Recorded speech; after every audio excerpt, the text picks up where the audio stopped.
Welcome to our instructional video on solving the problem 4x squared minus 4x plus 1. In this video, we will walk you through a step-by-step solution to finding the answer to this equation.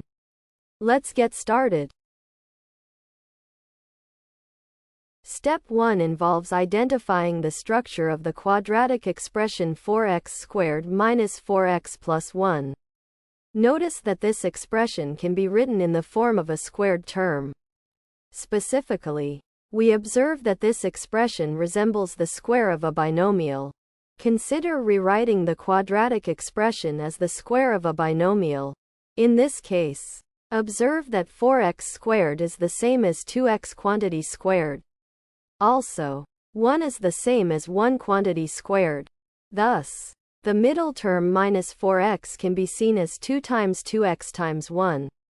This observation allows us to rewrite the expression as the square of 2x minus 1. Therefore, the quadratic expression 4x squared minus 4x plus 1 can be rewritten as the square of 2x minus 1. Quantity squared. Step 2 involves simplifying the expression further to obtain the final form.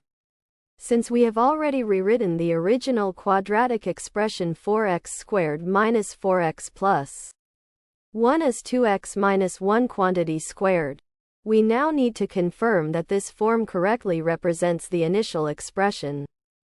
When we expand 2x minus 1 quantity squared, we get 2x quantity squared minus 2 times 2x times 1 plus 1 quantity squared. Simplifying this, we obtain 4x squared minus 4x plus 1. This matches the original quadratic expression. Therefore, we can conclude that the initial expression 4x squared minus 4x plus 1 can be most simply written as 2x minus 1 quantity squared. This is the final step. Confirming our rewritten form accurately represents the problem in its simplest terms. Thanks for watching. I hope this video has helped.